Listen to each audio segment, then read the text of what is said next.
Next, let's look at the grow stage, which is the third stage of the Maker's Roadmap.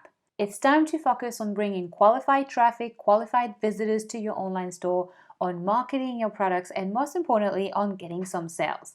And by following and trusting the steps outlined in this stage, you're going to learn to focus on what will bring the best results for your shop with the least amount of stress. Because the growth stage is really about marketing. It's easy to start, like certainly there is so much to do, and we want to minimize that stress and maximize your results that you get from marketing. So really that's what this growth stage is about. You're also going to be able to do that by leveraging the work you've already done in the dream and start stages. The first thing we want to look at is your traffic plan. You need to build your traffic plan. And to do that, I'm going to recommend that you focus on getting traffic to your online store using 1 or 2 traffic channels at a time, and that you work in 3-month cycles to make sure that you focus only on a couple of marketing strategies at a time. What we don't want to do here is start spreading yourself thin. This is really important because the first couple of stages, the dream and start stages, are quite linear in the way that you do one thing after another in an order that makes sense, because you can't take product pictures before you create your product, and you can't price your product before you know what you need to create them. So everything kind of is being done in order, and it makes sense, and it's easy to follow the step-by-step approach.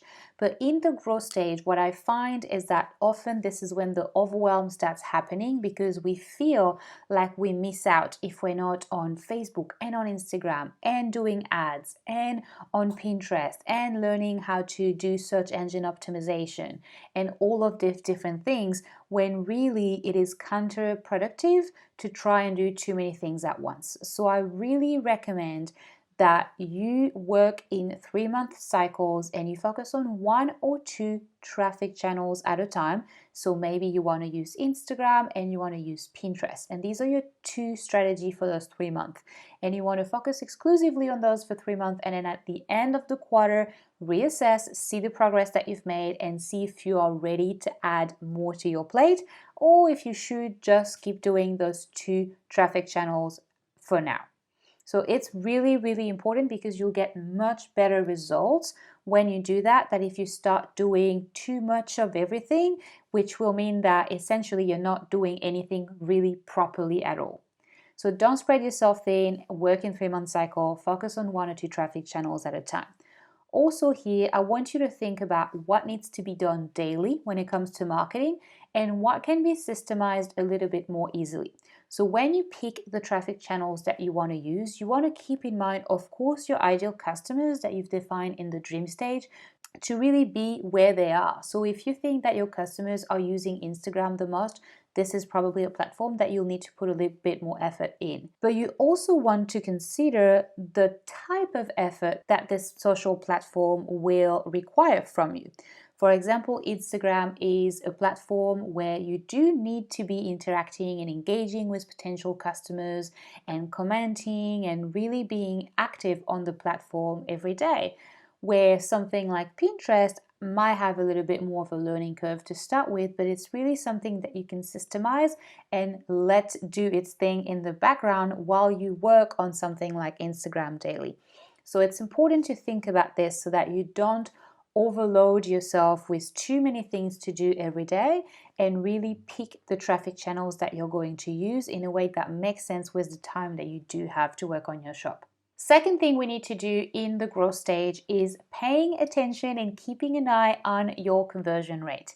So what's a conversion rate? A conversion rate defines how many people out of 100 that visits your store will become customers. So for example, if your conversion rate is 10%, it means that for every 100 visits that you get to your online store, you will get 10 sales.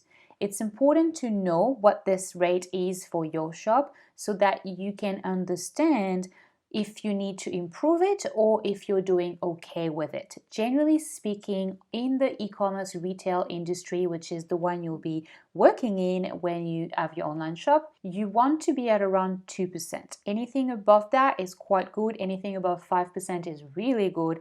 And anything under 2%, means that maybe we need to adjust a little bit our strategy and that something is not working quite well. It could be that the elements that you worked on in the start stage need to be improved. So maybe your product photography isn't as good as it could be. Maybe your product descriptions don't do a good enough job of convincing people that they should purchase the product. So you want to go back to the start stage and make some improvement there. Or it could also be that your start stage elements are fine, but the quality of the traffic that you're sending to your shop isn't necessarily the best. And what I mean by that is that often you can get a lot of people visiting your store, but if these people aren't your ideal customers, if they're not there because they're interested in purchasing your products, your conversion rate will seem lower than what it should be.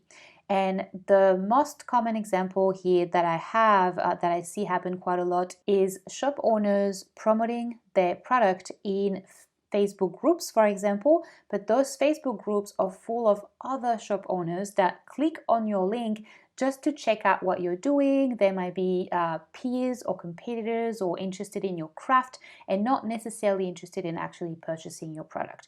And when this happens, your conversion rate looks a little bit lower than it is because it's not the right traffic for you. So really keep an eye on your conversion rate, how you're doing with it, and if it is too low, is it because you need to go back to the elements of the start stage, or is it a traffic quality issue? That way you know what to work on. Next thing you want to be doing in the growth stage is email marketing. This is really, really, really important. Customers need to be exposed to your brand and to your products several times before they purchase. This is what we call in marketing the know, like, and trust factor. And what this means is that to purchase from you, a customer actually first need to know you exist. That's the first step.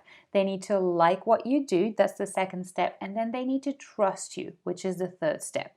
Now, it's possible that the first time they encounter you online, all of this happens at once and they purchase immediately because they fall in love with your products. It's definitely possible, but it's not what happens most of the time. Most of the time, someone will visit your shop, take a look around, and then, they'll get distracted by something and get away from the computer for a bit. And if you're not actively putting your products back in front of them, they might not remember to come and visit your shop and to finish their purchase. So email marketing helps you do that. Setting up an email list for lead capture is really important for that, because that means that when someone visits your shop, even if they're not quite ready to buy yet, you have an opportunity to get them on your email newsletter so that you can send them emails and make sure that they come back to your shop and that your brand and your products stay top of mind for them, so that when they're ready to purchase that gift or that product that they really want, you're the one that they go to. So really, in the growth stage, take the time to learn about email marketing and to set up an email marketing strategy for new customers, so to turn those visitors into customers, but also for existing customers, because when someone has already purchased from you, with email marketing, you can send them special offers and really entice them to buy again from you. Now, what should you not be working on in the growth stage? The biggest red flag for me is when you start working on too many things at the same time. It's really important that you pick 1 or 2 marketing channels at a time. It is plenty if you're serious about implementing them really strategically and doing the best that you can with those 2 marketing channels. Don't panic if you don't see results as soon as you open your shop as well. It can take a little bit of time to get momentum and to drive traffic to your store. So really, if that happens, don't start using Instagram, Facebook, Pinterest, SEO, Snapchat, and all of these things all at the same time, because that's really the reason most handmade shop owners feel overwhelmed and give up. So you really want to think about, what are my 1 to 2 marketing channels that I am using? How am I using email marketing for my shop to bring those visitors back to my online store, to my website?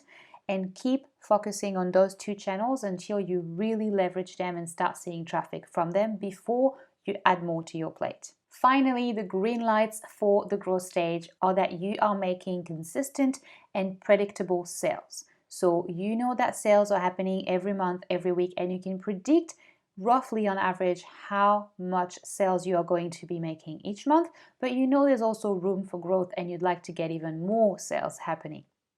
You have a growing list of email subscribers, and you have an email marketing strategy that helps you turn your email subscribers into customers. And you have a growing social media following on one or two social media platforms, and you have a system, you have a routine for posting consistently and strategically on those platforms. And finally, you have one or two traffic sources that bring predictable, consistent traffic to your handmade shop each month.